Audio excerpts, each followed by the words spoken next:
बच्चों क्वेश्चन लेते हैं। पहला क्वेश्चन है आज की वीडियो का कि find the equation of a circle whose center lies on the line x minus 4y equal to 1 and which passes through the points 3, 7 and 5, 5। Question sir कह रहा है कि एक सर्कल की इक्वेशन फाइंड करना है जिसका सेंटर जो है, मान लो सर्कल का सेंटर है कोई पॉइंट हो और इसके सेंटर के ऊपर एक लाइन है, यानी एक लाइन से पास कर रहा है। ये कह सकते हो कोई लाइन है, किसी भी तरीके से बना सकते हैं डायग्राम के लिए। ये आपका लाइन है जो है x minus 4y equal to rough diagram है। साथ ही साथ ये जो सर्कल है जिसका इक्वेशन फाइंड करना है वो दो पॉइंट से पास कर रहा है। मान लो ये पॉइंट A है, इसका कोऑर्डिनेट है 3, 7। कोई सेकंड पॉइंट है सपोज दैट B जिसका कोऑर्डिनेट है 5, 5। ये कुछ ऐसे ही होगा, ये रफ डायग्राम है, बस ये समझने के लिए है। क्वेश्चन में ये कह रहा है कि उस सर्कल का इक्वेशन फाइंड करिए जिसका सेंटर दिए गए line x minus 4y equal to 1 पे लाई कर रहा है और साथ ही साथ वो सर्कल जो है दो पॉइंट से पास कर रहा है। कौन कौन? 3, 7, 5, 5। तो बच्चों कैसे करते हैं इसको? स्टार्ट करते हैं जनरल इक्वेशन ऑफ सर्कल से। बच्चों आपको पता होना चाहिए कोई सर्कल जिसका सेंटर माइनस जी माइनस एफ हो, उसका इक्वेशन क्या होता है? X square plus Y square plus 2gx plus 2fy plus equal to 0 where radius is root of G square plus F square minus C. ठीक है, तो देखो क्वेश्चन में हम ऐसे समझते हैं कि let the equation of circle be, equation of circle be हम लिख देते हैं x square plus Y square plus 2gx plus 2fy plus c equal to 0। बच्चों ध्यान दो, ये जो तुम्हारा सर्कल है यही है जिसने इक्वेशन पे लिखा है भी, और इसका जो सेंटर है बच्चों वो माइनस जी माइनस एफ होता है।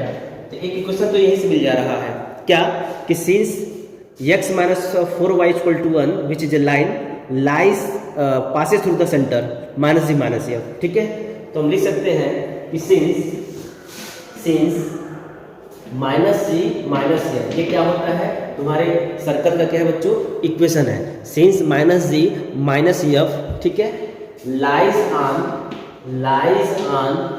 द लाइन, और वो लाइन कौन है बच्चों? वो लाइन है तुम्हारा x minus 4y equal to 1। पढ़ोगे जब क्वेश्चन तो समझ में आएगा कि माइनस जी माइनस 1 जो है ना वो लाइज कर रहा है किस लाइन के ऊपर? x minus 4y equal to 1। तो देयरफॉर हम कह सकते हैं जहां x है वहां माइनस जी रखिए, जहां y है वहां पे माइनस f रखिए। तो यहाँ हो जाएगा माइनस जी माइनस यहाँ से माइनस 4y जगह पर रखो into minus f equal to क्या है 1, और सिंप्लीफाई करो तो minus g plus 4f equal to 1। तो आप कह सकते हो कि g इक्वल टू होगा 4f माइनस 1, 4f माइनस 1। यही आपका एक रिलेशन अभी आया, g इक्वल टू हुआ 4f माइनस 1, इसका यूज होगा।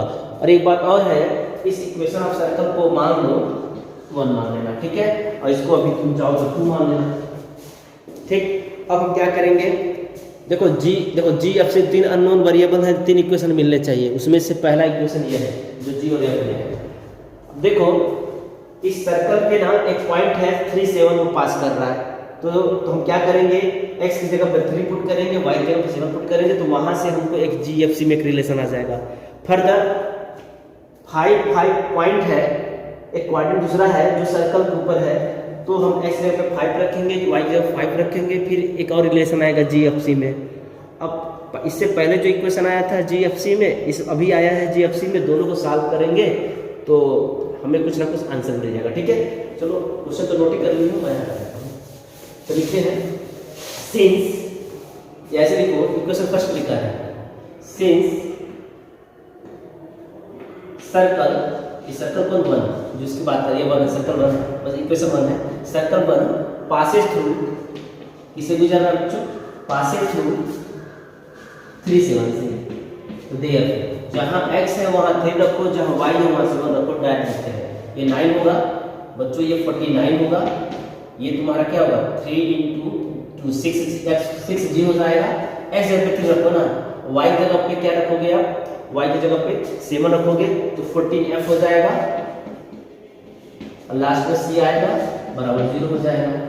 अब ये कम और कर सकते हो, थोड़ा सिंप्लीफाई कर सकते हो। 9 and 18 का 11, 58 plus 6g plus 14f plus c equal to 0।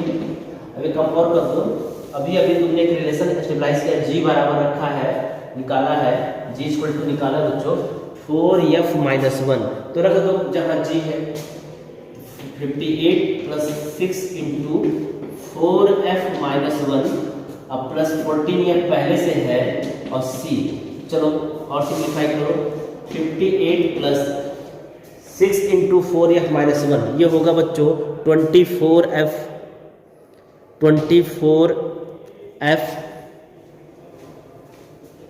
Minus 6 अब plus 14f plus c equal to 0। तो देखो बच्चों ये माइनस 6 है, ये 58 है, आई थिंक 52 होगा, 24f प्लस 14f ऐड हो जाएगा, देखो कितना होगा 38f हो जाएगा और लास्ट में c आ जाएगा और ये 0 आ जाएगा। एक रिलेशन मिला हमें f और c में, ठीक है, इसकी जरूरत पड़ेगी बाद में। अब ऐसे ही आप कहो कि अगेन इट पासेज थ्रू 5 जो इक्वेशन 1 था वो 5 से भी पास कर रहा है, तो वहाँ से सॉल्व करते हैं तो देखो कुछ ना कुछ मिलेगा।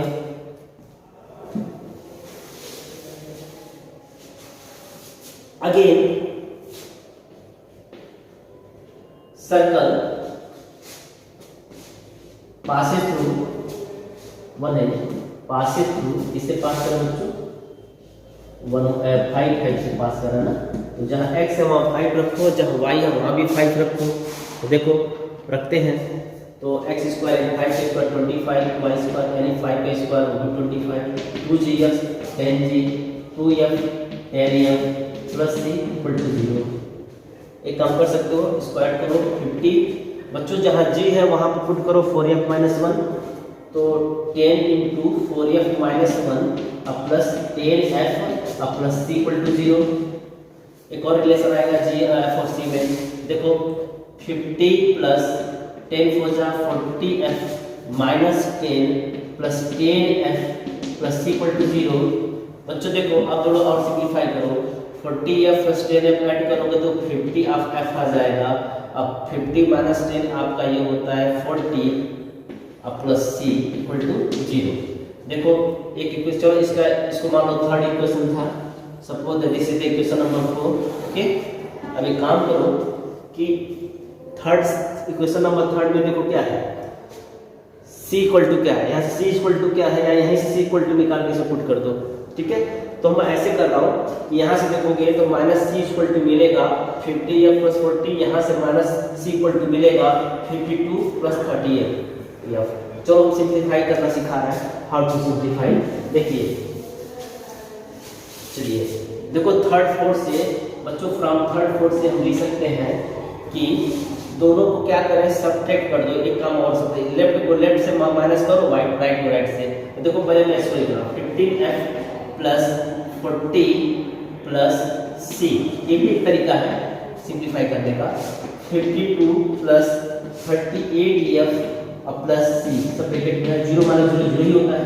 चलिए बताइए 15f अब माइनस 38f 12f आएगा, चेक कर लीजिएगा। देखिए बच्चा प्लस 40 अब माइनस 52 निगेटिव के साथ आएगा, माइनस 12 होगा, 80 और 80 कैंसिल हो जाएगा, तो कहीं ना कहीं बच्चों f का मान 1 आएगा। इन सबको देख लीजिएगा, मैं स्पेलिंग कर रहा हूँ, वीडियो पॉज करके नोट करके जाइएगा। तो देखो बच्चों यहाँ से मैं टाइमिंग दे रहा हूँ f इक्वल टू 1। अच्छा जब f इक्वल टू 1 होगा तो यहाँ पे f की वैल्यू पुट करके आप g निकाल दो, तो g बराबर होगा 4 इंटू क्या है बच्चों, f है 1 माइनस 1 जो कि 3 आएगा, तो देखो g बराबर 3 हो गया। अब बताओ g निकल गया तो c इसी में इक्वेशन नंबर 3 में रख दो, मेरे सामने c इक्वेशन 3 दिख रहा है, तो 3 में जरा f की वैल्यू ना 1 रख कर देख लो, तो देखो c क्या आएगा। तो मैं यही देख रहा हूँ, यहाँ से मैं लिख दे रहा हूँ फ्रॉम इक्वेशन थर्ड से क्या मिलेगा, जहाँ जहाँ बच्चों को f दिखेगा उसके जगह मैं 1 पुट कर दूंगा, तो it gives 52 plus 38 plus c, add करो 8 10 करीबन 90 plus c equal to 0, it mean c equal to minus 90 होगा। तो बच्चों इस तरह देखो g निकल गया, f निकल गया, c भी निकल गया। अब आप बड़े इत्मीनान से इक्वेशन ऑफ सर्कल निकाल सकते हो, क्या होगा x square plus Y square plus 2gx plus 2fy plus c equal to 0। थोड़ा सा आप इसको देख लो, ठीक है। So equation of circle is, मैं यहाँ लिख दे रहा हूँ आंसर इसका, equation of circle is x का स्क्वायर प्लस वाई का स्क्वायर प्लस 2gx, जहाँ g की जगह पे 3 है तो डायरेक्ट होगा 6x होगा, 2fy f1 है और मैं सीधे 2y लिख रहा हूँ प्लस c। अब बच्चों c क्या है 90 है, -90 तो -90 इक्वल टू 0, यही हमारा रिक्वायर्ड सॉल्यूशन होगा। ठीक है, आप चेक कर सकते हो, इसका आंसर आया है x square plus Y square plus 6x plus 2y minus 90 equal to 0। So this is our required solution. ठीक है ना बच्चों, अगला क्वेश्चन है find the equation of a circle concentric with the given circle x square plus Y square minus 4x minus 6y minus 3 equal to 0 and which touches the y axis. देखो अब यहाँ पे ना वाई एक्सिस भी हो सकता था, question बता सकते हैं, एक्स एक्सिस के लिए भी बदल सकते हैं। ठीक है, आइए पहले वाई एक्सिस के लिए देख लेते हैं। तो क्वेश्चन को समझते हैं कि उस सर्कल के इक्वेशन फाइंड करो जो दिए गए सर्कल के साथ क्या कॉन्सेंट्रिक हो। मतलब यह है कि इस सर्कल का जो भी सेंटर होगा हमारे गिवन सर्कल होगा।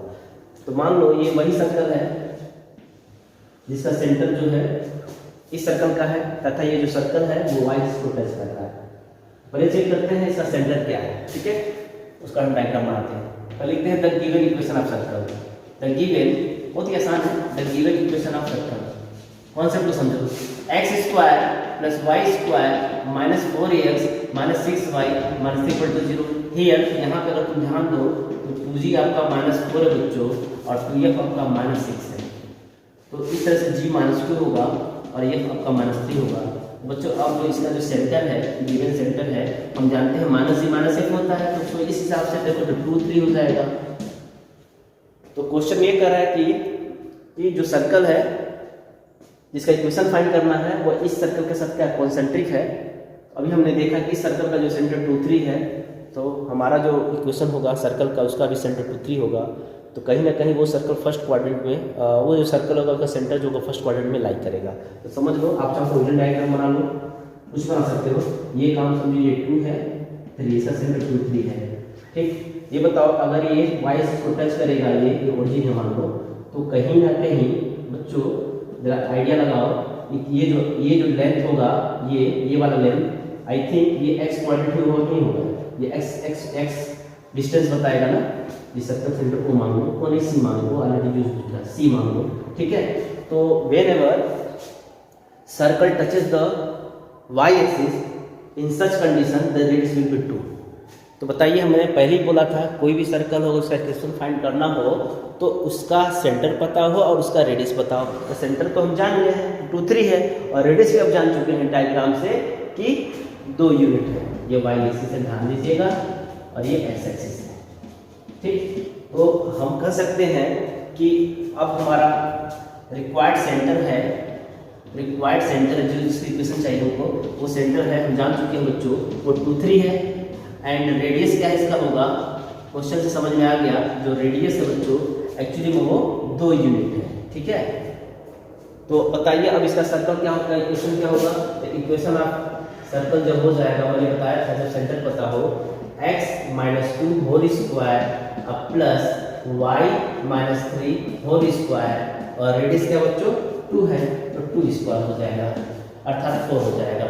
आप इसको और सिंप्लीफाई कर सकते हो। ठीक है, x - 2 होल स्क्वायर अब plus y - 3 whole square. I hope आप समझ गए होंगे। इसको चाहिए तो इसको अच्छे से एक्सपेंड करके इसका आंसर फाइंड कर लीजिएगा। बोर्ड साइड कट रहा होगा इसलिए मैं थोड़ा सा इसको सही कर दे रहा हूँ। ठीक है, चलिए अब देखिए, अब इसी क्वेश्चन को थोड़ा मॉडिफाई कर देते हैं बच्चों।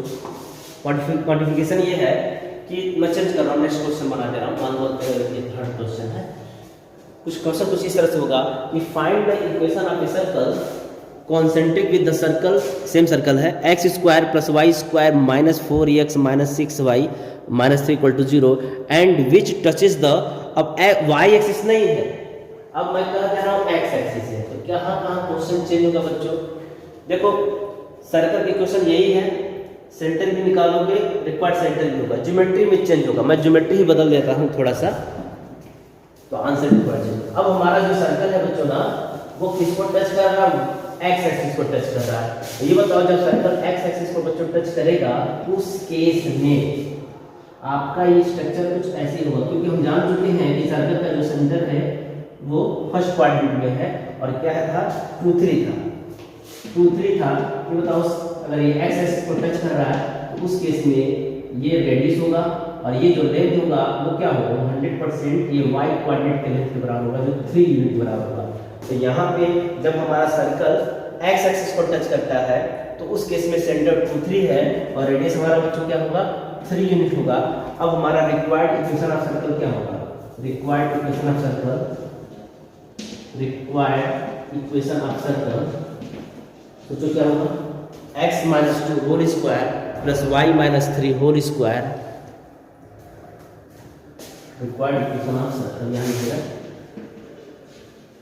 Is x minus 2 whole square plus y minus 3 whole square equal to radius square. तो बच्चों रेडियस 3 यूनिट था तो 3 का होल स्क्वायर होगा। इट मीन 9 लिख सकते हो।